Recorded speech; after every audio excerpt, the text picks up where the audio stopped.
இன்னைக்கு நம்ம நிகழ்ச்சியில பார்க்க போறது சென்னை தேவநேய பாவலர் அரங்கத்தில் நடைபெற்ற கவிஞர் ஜெயபாஸ்கர் அவர்களுடைய புத்தக வெளியீட்டு விழா. இந்த விழாவை தலைமையேற்று நடத்தினார் இந்தியாவின் முன்னாள் நடுவண் நலவாழ்வுத்துறை அமைச்சர் மருத்துவர் அன்புமணி ராமதாஸ் அவர்கள். இந்த நிகழ்ச்சியின் முக்கிய பகுதிகள் உங்கள் பார்வைக்கு.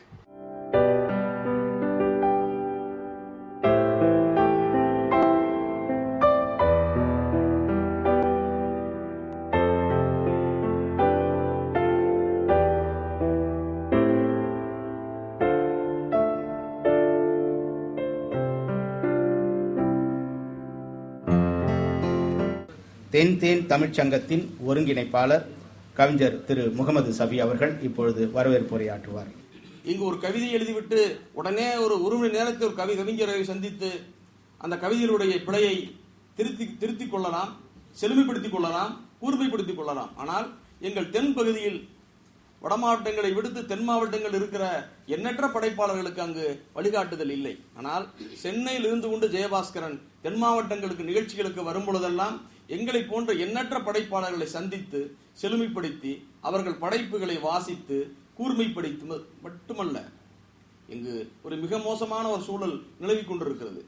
ஒரு படைப்பாளன் இருக்கிறான் என்றால், அந்த புகழ்பெற்ற புகழ் உச்சிக்கு சென்று விட்டான் என்றால், அந்த படைப்பாளனுடைய நோக்கம் எனக்கு மேடை போட்டுக் கொடு, என் படைப்புகளை சுமந்து கொண்டு கொள்கை பிரச்சாரமாக இரு, எனக்கு மேடை போடு, என் படைப்புகளை பிரச்சாரம் செய், ஆனால் நீ எழுதி என் வரிசைக்கு வந்து விடாதே என்கிற ஒரு நிலை இங்கே இருக்கிறது. நான் பேர் சொல்ல விரும்பவில்லை. நிறைய படைப்பாளருக்கு அந்த மனோபாவம் இருக்கிறது. தாயினுடைய மனநிலையில் தனக்கு அடுத்து ஒரு கிளைகளாக சங்கிலித்தொடலாக ஒரு படைப்பு வரிசை வர வேண்டும் என்கிற எண்ணம் நிறைய படைப்பாளர்களுக்கு இல்லை. மனைவியானின் மகளே என்பதை நூல் திறனாய்வு செய்ய இருக்கின்றார்.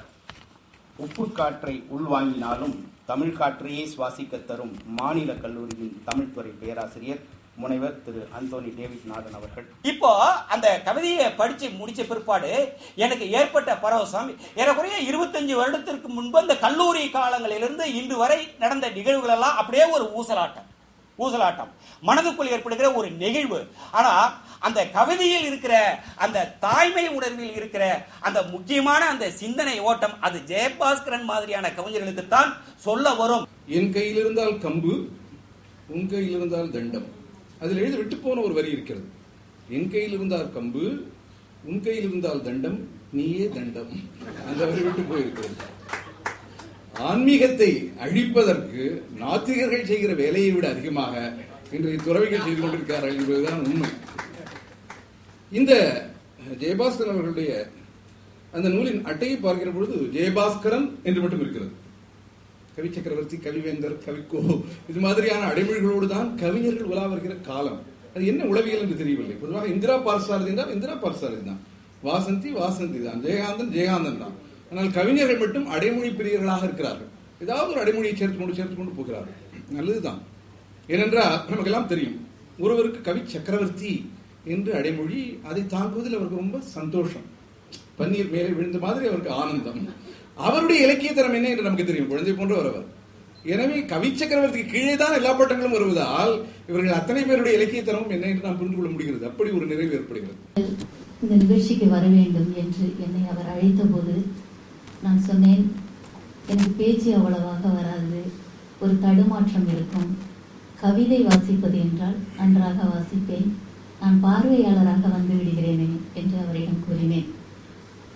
இல்லை, நீங்கள் பங்கேற்பாளராக வர வேண்டும் என்று அவர் சொல்லிவிட்டு பேச்சை எப்படி பேச வேண்டும் என்பதற்கு ஒரு உதாரணத்தோடு ஒரு விளக்கத்தை, ஒரு செய்தியை அவர் சொன்னார். நான் எதற்காக அதை இங்கே சொல்கிறேன் என்றால், என்போல் பேச்சிற்கு அதாவது கொஞ்சம் நடுக்கம் ஏற்படும் யாராவது, தயக்கம் ஏற்படும் யாராவது இங்கு இருந்தால் அவர் எனக்கு சொன்ன செய்தி உங்களுக்கும் பயன்படுமே என்கின்ற ஒரே காரணத்திற்காக நான் இதை சொல்கிறேன். அவர் சொன்னார், ஒன்றுமில்லை கவிஞரே, பேசுவது என்பது பட்டம் விடுவதை போலத்தான். சரியாக நூலை சுற்றி இருந்தோம் என்றால் பட்டம் மேலே மேலே போய்கொண்டிருக்கும், காற்று அதை அழகாக தூக்கி செல்லும், பட்டம் பறந்து கொண்டிருக்கும். அப்படித்தான் நாம் செய்திகளை மிக அழகாக நம்முடைய மனதில் அடுக்கி வைத்துக் கொள்ள வேண்டும். தாறுமாறாக சுற்றப்பட்ட பட்டமானது எங்காவது அருந்துவிடும், சிக்கல் ஏற்பட்டுவிடும், பாதையில் அருந்துவிடும். இது பேச்சுக்கு பொருந்தும் என்று அவர் சொன்ன அந்த செய்தி என்பது உண்மையிலேயே இந்த தொகுப்பில் இடம்பெறாத இன்னொரு கவிதையாகத்தான் நான் பார்க்கிறேன்.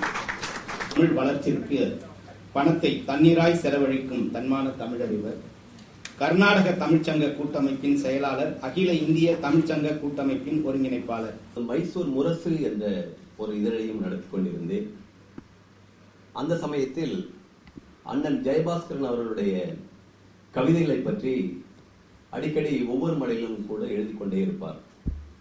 அதை முதலாக ஏன் மைசூர் முரசில் பிரசுரிக்க கூடாது என்று 84 அல்லது 85 ஆண்டு அவருடைய கவிதையை இன்று கவிஞர் ஜெயபாஸ்கரன் என்று அனைவராலும் பாராட்டப்படக்கூடிய அந்த கவிஞர் என்பதை விட நல்ல மனிதநேயம் உள்ள ஒரு நண்பரின் கவிதையை முதலாக பிரசுரித்த பெருமை எனக்கு உண்டு என்பதை இந்த கூட்டத்தில் நான் பதிவு செய்து கொள்ள விருப்பப்படுகிறேன்.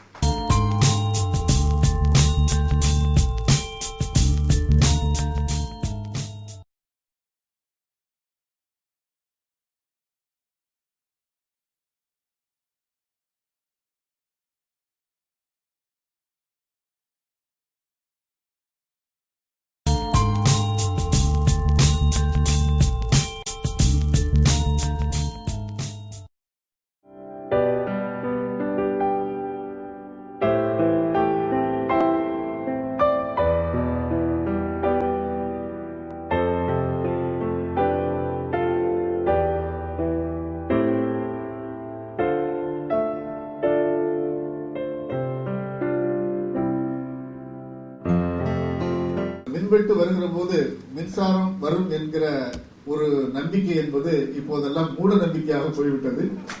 சில நேரங்களில் அது நம்பிக்கையாக இருக்கிறது. இப்போது மின்சாரம் முழுமையாக இருக்கிறது, மகிழ்ச்சி அடைவோம். என்னதான் செய்வது என்கிற அந்த மின் வெட்டை பற்றிய ஒரு கவிதை.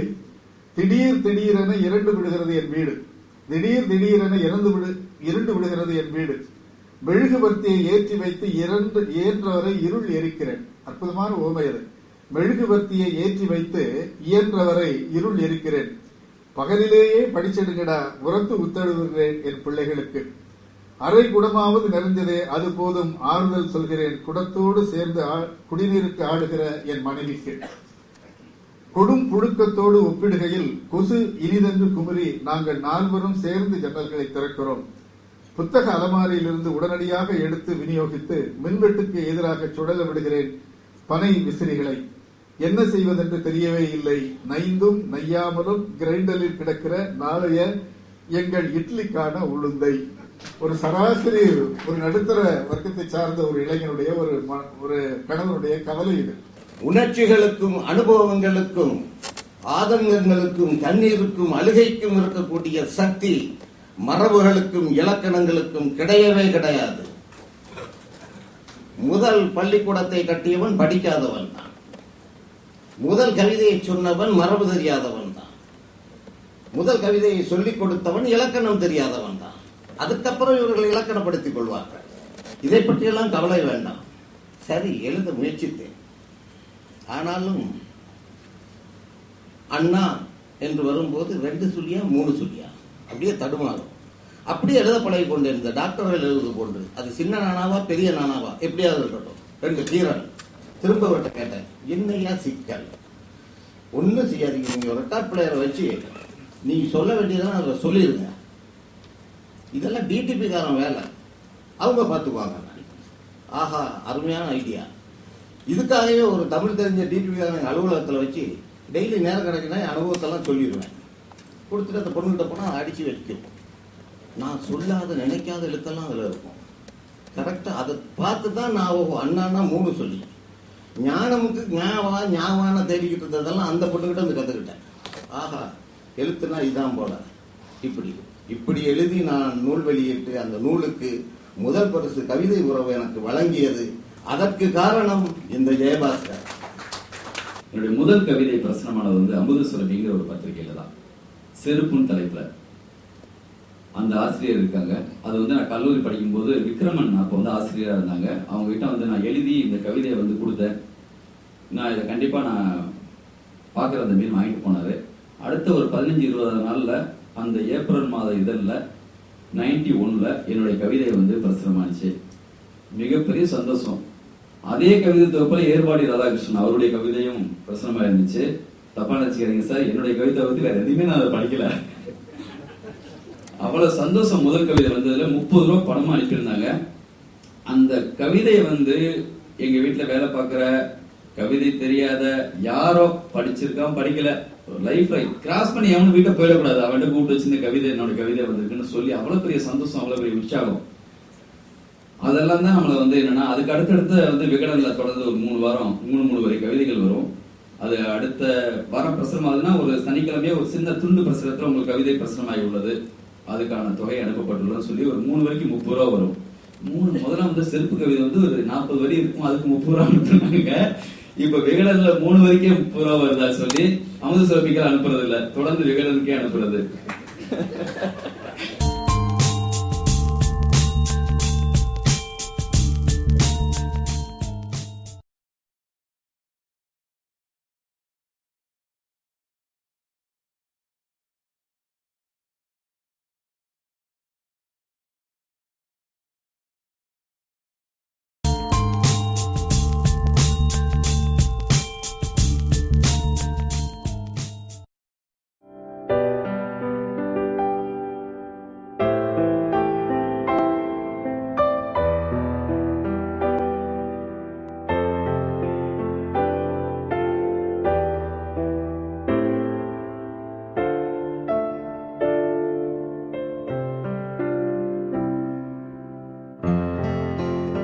இரண்டு வேண்டுகோளை உங்கள் முன் என்பதை விட எனது நண்பர் கவிஞர் ஜெயபாஸ்கரன் முன்னும், சின்னையா என்று எங்களால் உரிமையோடு அழைக்கப்படக்கூடிய மருத்துவர் அன்புமணி ராமதாஸ் அவர்கள் முன்பும் வைக்க நான் ஆசைப்படுகிறேன்.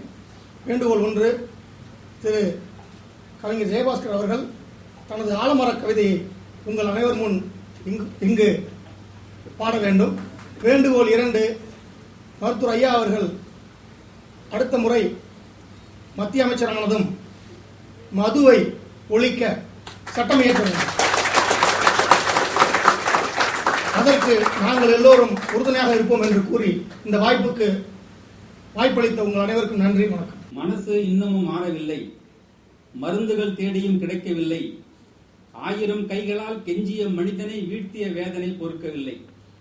ஊரோரம் நகரும் நதியோரம் ஒய்யாரமாய் ஒரு ஆலமரம், வெயிலை சுமந்து அது வளரும், அதன் வேர்களை தாண்டியும் நிழல் படரும். அரசர்கள் ஆட்சியில் முளைத்த மரம், அது ஆங்கில ஆட்சியை பார்த்த மரம், யார் அதை நட்டது தெரியவில்லை, அதற்கு எத்தனை வயதென புரியவில்லை. அது ஒரு பெரிய ஆலமரம், அதில் 1000 பறவைகள் வந்த மரம், தம் ஆனந்த கூச்சலை போட்டு முடித்து அடுத்த ஊருக்கு பறந்துவிடும். கோடை வெயில் சுட்டெரிக்கும், அதன் நிழலில் நின்றால் குளிரெடுக்கும், இலைகள் காற்றில் சலசலக்கும், இளம் வெயிலில் பளபளக்கும். அதை மரமென்றே நான் நினைப்பதில்லை, அது அக்ரிணை என்பதில் அர்த்தமில்லை, மௌனத்தின் மேன்மையை அறியா மனிதன் ஆறறி உள்ளவன் ஆவதில்லை. வெயிலுக்கு பயந்து வருகிற மனிதனை வேர்களின் மீது அமரவிடும், வெயிலுக்கு பயந்து வருகிற மனிதனை வேர்களின் மீது அமரவிடும், வேலைக்கு பயந்து உறங்கிடும் மனிதரை விழுதுகளால் அது எழுப்பிவிடும். ஆட்டு மந்தைகள் வெயிலுக்கு ஒதுங்கி அசை போட்டபடி நின்றிருக்கும், ஆனாலும் கூட உண்ணட்டும் என்று அம்மரம் அடிக்கடி இலை உதிர்க்கும். பறவை இனங்கள் பாடிடும் போது பரவசத்தால் அதன் உடல் சிலிர்க்கும், பாம்புகளால் அவை அலையிடும் போது பதறி பதறி அதன் உடல் துடிக்கும். ஏழை சிறுவர்கள் வருவார்கள், எதையோ பேசி சிரிப்பார்கள், தம் விரலுக்கு எட்டிய உயரம் வரைக்கும் விழுதை பிடித்து இழுப்பார்கள். 1000 வேதனை அதற்குண்டு, அடிக்கடி நான் அதை உணர்வதுண்டு. விதம் விதமாக வதை செய்தாலும் அது வளர்வது கண்டு நான் வியப்பதுண்டு. வேர்களினால் அது நீர் குடிக்கும், வானுக்கு வியர்வையை பங்களிக்கும், தென்றலை கண்டால் இலையசைக்கும், புயலை கண்டால் கிளையசைக்கும். எங்கிருந்தோ வரும் பறவை இனங்கள் எல்லா கிளையிலும் கூச்சலிடும், அதன் கிளைகளில் இருந்து பழங்களை தின்று இலைகளின் மீதே எச்சமிடும். தன்னலம் கருதாத ஆலமரம், அது உழைக்கும் மக்களின் போதி மரம், அதன் நிழலில் விடுகிற நிம்மதி மூச்சு ஒவ்வொன்றும் ஒரு கோடி பெறும். ஆலமரத்தின் நிழலை தேடி அடிக்கடி அங்கே போவதுண்டு, 1000 கவலைகள் மறந்த நிலையில் அங்கே இருந்து வருவதுண்டு. அனலாய் தகித்த வெயில் நேரத்தில் அன்றொரு நாளும் போயிருந்தேன், ஒரு மாபெரும் தலைவனின் நிழலில் நிற்கிற மகிழ்ச்சியிலே நான் திளைத்திருந்தேன். யாரோ சில பேர் வந்தார்கள், என்னை விலகச் சொன்னார்கள், வாளும் கத்தியும் கோடாரியுமாய் வியூகம் அமைத்து நின்றார்கள். பதைவதைத்தேன், நான் பரிதவித்தேன், பாவிகளே என கூச்சலிட்டேன். உயிர்களை காக்கும் உயிருள்ள மனிதனை கொலை செய்யலாமா என கேட்டேன். இது சூளைக்கு ஆகும் என்றார்கள், செங்கல் வேகும் என்றார்கள், அக்ரிணி உயிர்களை அழிப்பதுதான் நம் அறிவின் பெருமை என்றார்கள். அலறி துடித்தேன், ஆர்ப்பரித்தேன், அவர்களின் குறுக்கே வழிமறித்தேன். 8 திசைக்கும் கேட்கும் வகையில் ஏதேதோ நான் வாதிட்டேன். உயிராயிருக்கிற ஒவ்வொரு மரமும் உயிரினங்களுக்கு நன்மை தரும். அது ஆயிரக்கணக்கில் விதைகளை ஊன்றி அகிலம் முழுவதும் நாட்டு நடும். மண்ணுக்கு விதைகள் விருந்தானால் அது மானுட குலத்துக்கு மருந்தாகும். மண்ணுக்கு மரங்கள் மேலாடை, இந்த மாபெரும் பூமிக்கு நூலாடை. ஏதேதோ நான் வாதிட்டேன், இயன்ற வரைக்கும் தடுத்து விட்டேன். ஆயினும் அவர்கள் கேட்கவில்லை, அங்கு 6ஆம் அறிவை காணவில்லை. என் கண்ணுக்கு எதிரே மரமேறி அதன் கைகால் வெட்டி போட்டார்கள். அலறி வீழ்ந்த ஆளின் உடலை தோளில் சுமந்து போனார்கள். ஆலமரத்தில் பறவைகள் கட்டிய கூடுகள் கீழே கிடக்கிறது. அதன் அருகிலே இருக்கிற மரங்களில் அமர்ந்து 1000 பறவைகள் அழுகிறது. மனசு இன்னமும் மாறவில்லை, மருந்துகள் தேடியும் கிடைக்கவில்லை. இந்த மாபெரும் பூமியில் வாழ்கிற தகுதி மனிதருக்குத்தானா தெரியவில்லை என்று அந்த கவிதை. இந்தியாவின் நுரையீரலையே சுத்தமான காற்றை சுவாசிக்க வைத்தவர். ஓசோன் வாயின் ஓட்டையை பசுமை தாயகத்தின் மூலம் அடைத்தவர். 108 என்ற மருத்துவ வசதி இந்தியாவிற்கு முதலாக அறிமுகப்படுத்தியது. இவர் தொடங்கிய தேசிய கிராமப்புற சுகாதார திட்டம் உலகில் உள்ள சுகாதார திட்டங்களில் மிகப்பெரியது. ஏனென்று சொன்னால், நம்மை ஆள்பவர்கள் எல்லாம் டாக்டர்களாக இருந்த காலத்திலே டாக்டர்களாக இருந்தோம். படித்த டாக்டர்கள் ஆண்ட போது இப்போதும் டாக்டர்கள் ஆள்கிறார்கள். மக்கள் என்னவோ நோயாளிகளாகவே இருந்து கொண்டிருக்கின்றோம். அமெரிக்காவினுடைய கேன்சர் தடுப்பு நிறுவனம் இவருக்கு லூத்தர் எல் டெரி என்ற விருதை வழங்கியிருக்கிறது. உலகின் மிகப்பெரிய ஒரு விருது. அது இந்தியாவிற்கு வாங்கி கொடுத்த பெருமை ஐயா அவர்களுக்கு சார். ஏன்னா இந்த விருது கேன்சர் ஒழிப்புக்காக பாடுபடுகின்ற உலகத்தில் இருக்கக்கூடிய மக்களுக்காக கொடுப்பது. இந்தியாவின் சார்பாக இவருக்கு அந்த விருது கொடுக்கப்பட்டது என்பது நமக்கு மிகுந்த மகிழ்ச்சியாகும். பொங்கு தமிழுக்கு இன்னல் நேரும் போதெல்லாம் பொங்கி எழும் தமிழனின் தவப்புதல்வன், பசுமை தாயகத்தின் காவலன், மருத்துவர் நல பேராளி மருத்துவர் அன்புமணி ராமதாஸ் ஐயா அவர்களை நிறைவுரை வழங்க அன்புடன் அளிக்கிறேன். தடுமாறும் தமிழ் நிலங்கள் இன்றைய காலகட்டத்திலே சிறப்பு பொருளாதார மண்டலங்கள் என்ற பெயரிலே விளைநிலங்கள் எல்லாம் எடுத்துக்கொண்டு டாடா, பிர்லா, அம்பானிகளுக்கு தாரவாத்து கொடுத்துவிட்டு அவர்கள் ஏதோ 100 பேர் வேலைகள் வைத்து அந்த 100 பேர் பீகார், மகாராஷ்டிரா போன்ற மாநிலங்களில் இருந்து வந்து இங்கு இருப்பவர்கள் எல்லாத்தையும் வெற்றுவிட்டு ஆண்டாண்டு காலமாக இந்த நிலத்தை உழுது இருந்தவர்கள் எல்லாம் இன்று ஆண்டிகளாக சுத்திக் கொண்டிருக்கிறார்கள். இது போன்ற கருத்துக்கள் எல்லாம் இங்கே பாலைவனமாக தமிழகம் மாறுகிறது என்று சொல்லியிருக்கின்றார் ஜெயபாஸ்கர் அவர்கள். இந்தியாவிலே பாலைவனம் என்று சொன்னால் ராஜஸ்தான் மட்டும் தான், வேற எதுவும் கிடையாது. ஆனால் தமிழகம் பாலைவனமாக மாறுகிறது. இறுதியில் என்ன முடிக்கிறார்னா, தமிழக மக்கள் பாலைவனமாக அவருடைய போக்கில் மாறுகிறது என்று சொல்லிவிட்டார்கள். நிலங்களை பற்றி சொல்ல, தமிழருடைய மக்களுடைய வாழ்வு, அவருடைய கலாச்சாரம், அவருடைய பண்பாடு, அவருடைய நாகரிகம் எல்லாம் பாலைவனமாக மாறுகிறது என்று மிக சிறப்பாக சொல்லியிருக்கின்றார்கள். அதாவது நான் முதலிலே ஐயா சொல்வார், முதலிலே நான் ஒரு விவசாயி, பிறகு நான் மருத்துவன், கடைசியிலே நான் அரசியல்வாதி என்று எங்களுடைய நிறுவனர் மருத்துவர் ஐயா அவர்கள் தொடர்ந்து சொல்லிக் கொண்டிருப்பார்கள். ஐயாவை பத்தி பேசணும், நாம் பேசக்கூடாது, ஆனாலும் ஒரு சில வார்த்தைகள் நான் சொல்ல கடமைப்பட்டிருக்கின்றேன். மருத்துவர் ஐயா அவர்கள் இன்று ஒரு தன்னலமற்ற தலைவராக, அவரை தலைவர் என்று சொன்னாலே கோச்சிப்பார், என்னை யாரும் தலைவர்னு சொல்லக்கூடாது, என்னை போராளின்னு சொல்லுங்கள் என்று சொல்ல. ஆனாலும் இன்று ஒரு வித்தியாசம்